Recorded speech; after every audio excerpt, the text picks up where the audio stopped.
As soon as we landed in Barcelona, lunch was necessary to fill our hungry stomachs. My favorite was the mushrooms, which are in season at the moment, making it airy and crispy. First stop was the Gothic quarter. Entering the path right opposite Picasso's artwork, it was pretty cool to find a place for beer right in the front.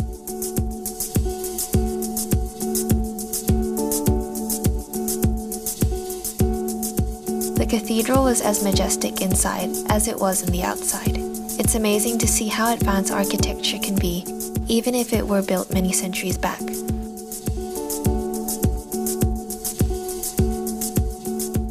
Leaving the church into a small path led me to Plaza de Sant Felip Neri. As romantic as the place seems now, the walls of the church is a reminder of the Spanish Civil War and a monument in memory of the victims that were executed here.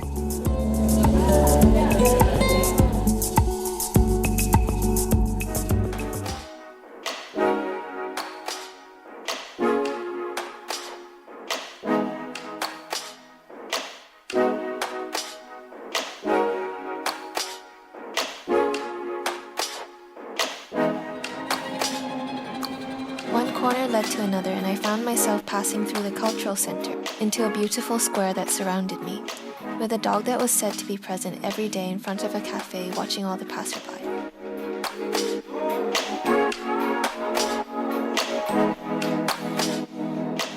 Dinner was served at Enoteca, starting off with some cava, also known as Spanish wine, tapa, carrot gnocchi, Mediterranean food which I definitely recommend, and my favorite tangy lemon dessert to finish off. Day 2 started off at Park Guell, one of the greatest works of the famous Antoni Gaudí, located on Carmel Hill with a breathtaking view of Barcelona. In the monumental zone, I was taken away by the colorful ceramic work and Gaudí's bench. This path here was delicately carved to embody the movement of a tide. The way the ceramic reflected off the sunlight resembled sugar glaze and gave off the feeling that I was in front of the gingerbread house in Hansel and Gretel. Next was Gaudí's famous Sagrada Familia. It was fascinating to see the way this church was built. I recommend going at around noon, when it's sunniest, to see the beautiful colors filtered through the stained glass windows. No video will do the beauty of this place justice. It's really something to see with your own eyes. Next destination was La Pedrera or Casa Mila. The main highlight for me was the futuristic rooftop that also inspired the design of the stormtroopers' helmets in Star Wars. With my brother being a fan of football, I paid a short visit to Barcelona's famous Camp Nou stadium. I had dinner at Tickets, a place that moves to the top of my list of restaurants that I've tried.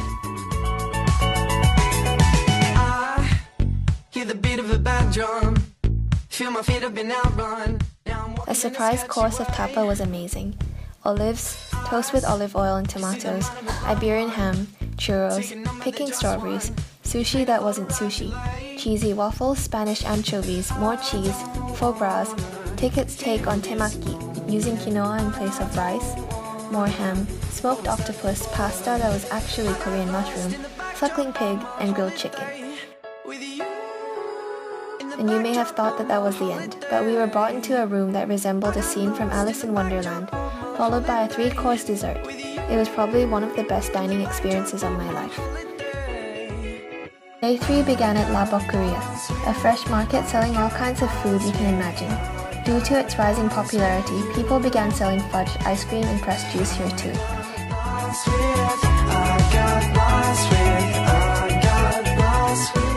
Yep, that's a monkfish. It's not that pretty. I can't feel the bright sun. God, I'm dying to see one. I've been running through my mind for days. And a random Korean takeaway right around the corner. Pay this place a visit if you stumble upon it. It's famous for its pastries. I finally managed to find churros to try, and I was left satisfied.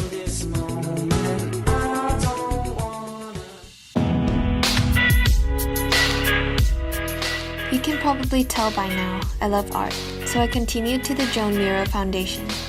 I wasn't allowed to film inside, but it's an inspiring and refreshing place to be at.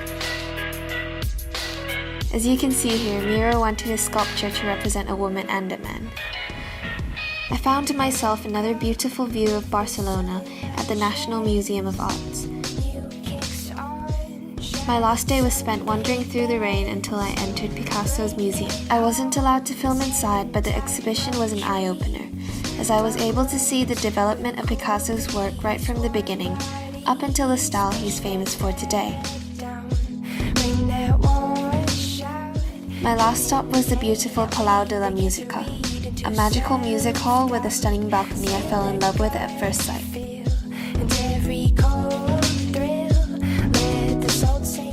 Every design has a meaning here. The pillars are made out of iron and covered in glass to symbolize the strong structure this place has. The stained glass was incredible and reminded me of those kaleidoscopes I used to have. My last meal was pinchos, popular in northern Spain in cities like Bilbao. It's casual and fun, where you pick out whatever food on skewers you want to eat and the restaurant charges you according to the amount of skewers you end up with.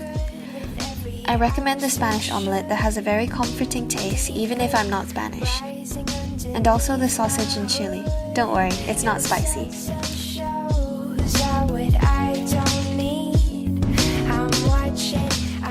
Though my time in Barcelona was short-lived, this city has left a special place in my heart with the kind people, beautiful art, and rich culture.